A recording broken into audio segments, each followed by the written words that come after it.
I always loved German Leopard 1 for its speed and accuracy. Whenever I am playing it, I feel like Leopard 1 can do anything. Sniping pixel shots? No problem. Penning lightly armored tanks with HE rounds? Easy. Even brawling is possible.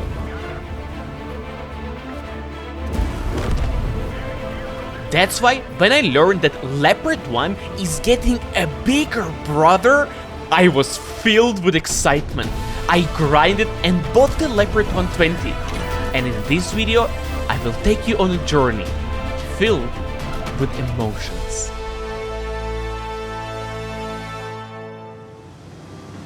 After unlocking the Leopard 120, I jumped straight into the battle to check it out. We landed on Fisherman's Bay. And since I didn't have second loadout with the scouting equipment yet, I decided to stay away from the middle and play in the city instead. Usually, this is the place where heavy tanks brawl. But luckily, there is a nice position that we can use to shoot unspotted. By knocking these trees slightly to the left, we create bushes that provide us with camo.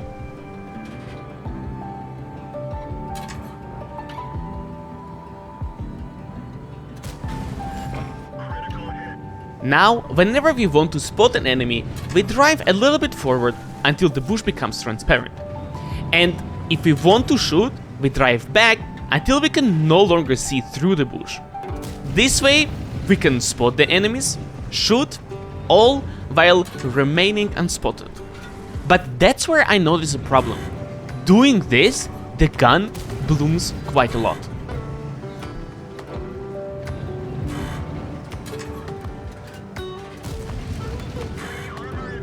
Wait, that was a penetration? That's insane.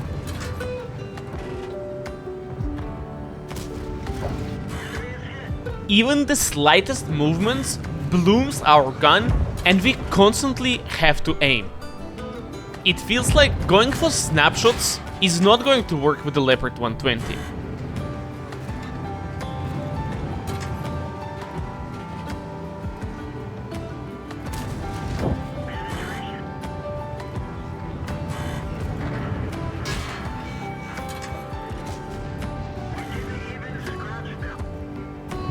And there is another problem that became apparent immediately. While the gun is charging its ability, it constantly makes this annoying sound. I really don't like this constant sound of the gun charging or whatever. For now, this is what we have to deal with.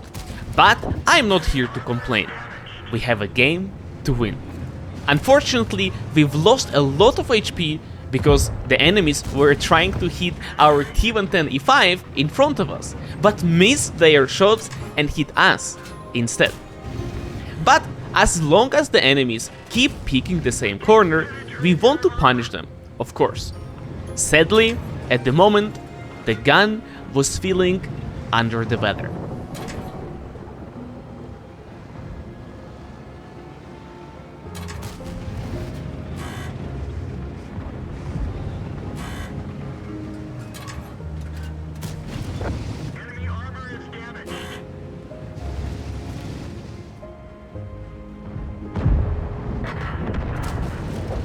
I hit that with fully charged. Okay, 3000 damage. Let's see if we can connect some shots up here. By slightly falling back, I got an angle on the tanks getting spotted on the middle, but I made sure to keep my eye on the situation in the city, just in case our iyouxin will need my help.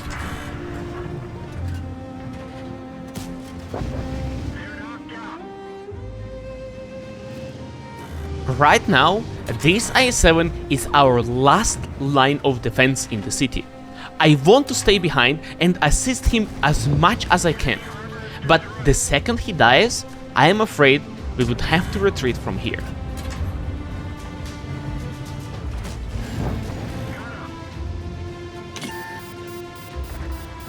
Okay, now we have to leave. We get unspotted and we skadoodle. It's going to be incredibly hard for me to fight the mouse without gold ammo. At first, I thought that the city was doomed, and I wanted to run away. But then I noticed that FV4K5 decided to take the place of the IS-7. I just cannot let him fight alone. As long as FV is there, I'm going to stay. I'm not going to leave him. At least we try to trade his HP. Mouse is moving up. Maybe we can snipe his lower plate. We've already spent all of our high penetration hit rounds, which means we are down to just APCRs. Penetrating armored heavy tanks is going to be much tougher now. If we want to make this work, we have to outsmart the enemies. Luckily for us, enemies' light tank made a huge mistake. Nice. I tracked him with a high explosive round and we killed the light tank, guys. With the eyes of the enemy team shut down, I got an idea. I wanna go back to the middle. Maybe I can help with the killing FV. By going to the middle, we created a crossfire and help our teammates in the city. And not long after I got here, enemy FV fell right into our trap. Oh. We can use high explosive round, I believe.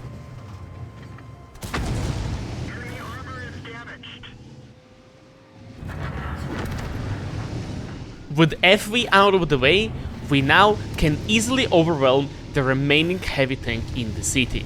But that's where a disaster happened. Oh no, guys. Enemy medium tank rotated back to the middle and totally caught me off guard. Now we are down to one shot for everyone. Any mistake and it's game over for us. That's why I want to stay back and support my tank destroyers.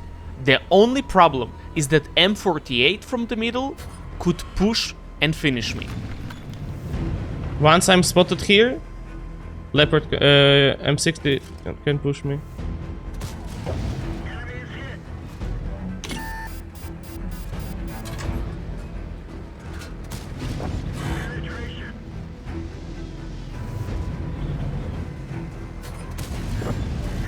Come on, brother!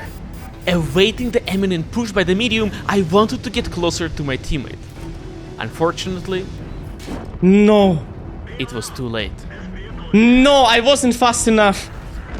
I saw the potential for slight frustration with the derpy gun and the annoying sound of the Leopard 120. But in the end, we had an amazing game. And because of a result like this, I got a little too confident. I might be on the not so popular side of the society, but this tank might secretly be OP.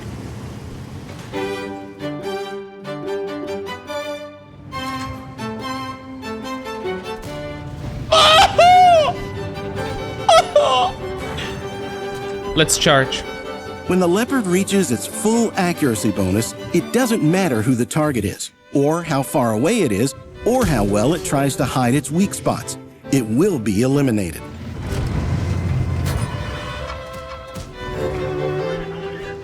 Charge my ass!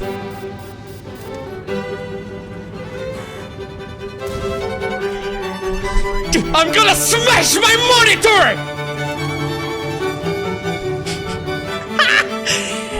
Nah! Hello! Wargaming! Buff now!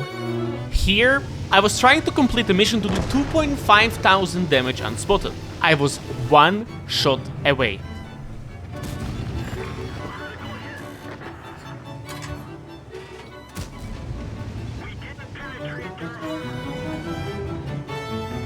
I cannot complete the mission, guys. Nice. Yeah.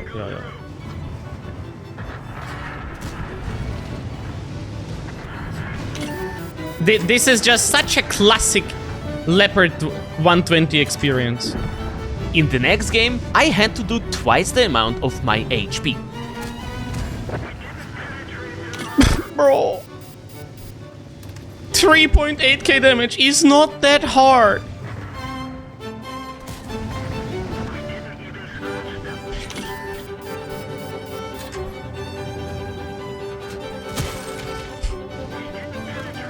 It's hilarious.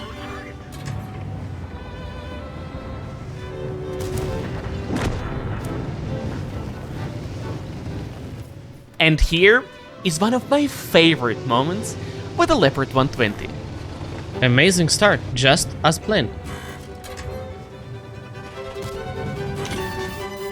It doesn't matter who the target is, or how far away it is, or how well it tries to hide its weak spots. It will be eliminated. Oh well. Leopard 120 can be very frustrating to play. Sure, you can say, iyouxin, you didn't fully charge your ability for the most of these shots. And that's true. But the problem is that I can just play Leopard 1 and have an accurate gun all the time, without ever having to wait. So what really is the point of Leopard 120? But at the same time, it would be wrong to say that Leopard 120 is a horrible thing, because whenever the gun felt like it, I did have amazing rounds that I legitimately enjoyed. And a good example is this battle on Mannerheim line, that started pretty unusual. Most of our heavy tanks went on playing other side of the map, leaving TA-23, Can Opener, and myself alone.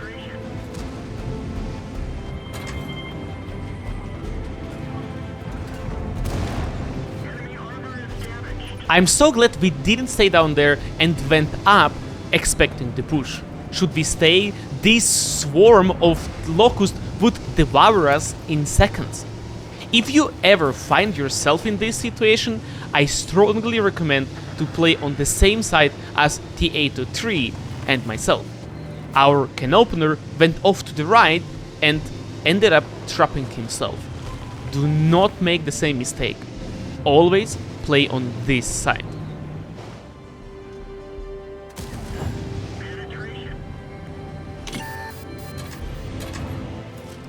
The moment our can opener died, enemies started being a lot more aggressive. It was time to finally put our DPM to the maximum. Since we are outnumbered here, I want to be peeking even if I'm getting spotted. There is a small chance we might get shot in the process, but if we let all of them come at once, we are going to die in an instant. That's why we take the risk and try to bleed enemies as much as we can.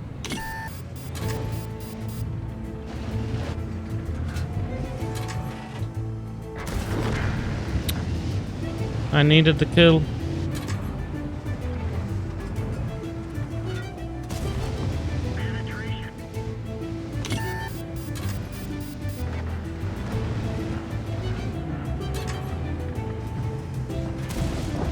Nice.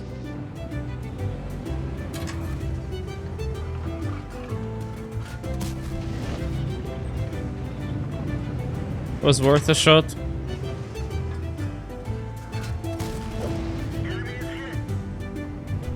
Honestly, this felt amazing.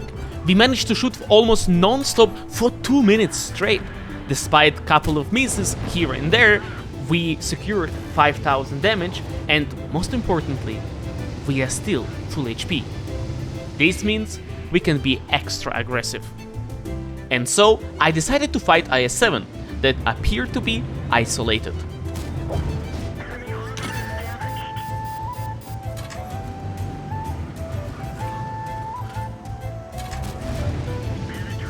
Nice, 6k full HP, guys. After connecting these 2 shots for free, I wanted to get close to TA-23 and push IS-7 together. Luckily for us, he slid down the slope. This is our window to close up the distance.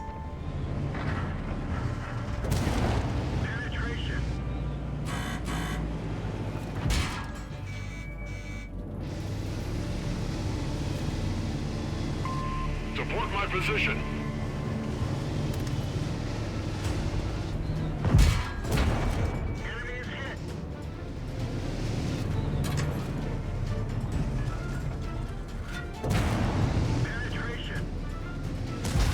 I ended up taking second shot from the IS-7.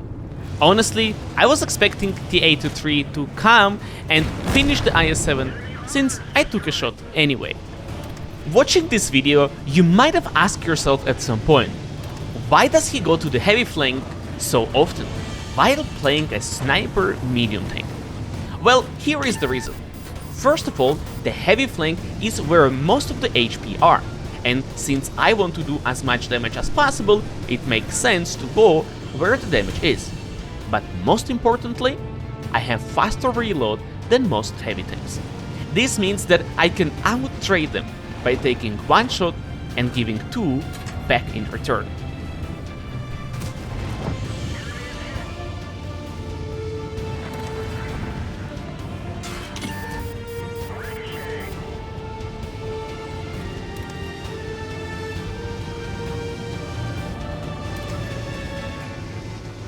And there you have it, guys. We had a great game. Played tactically, used our DPM and sniping capabilities, pushed a heavy flank, and ended it all with a nice 8k damage. Is this a bad tank? Not at all. But is this better than Leopard 1? Probably not either.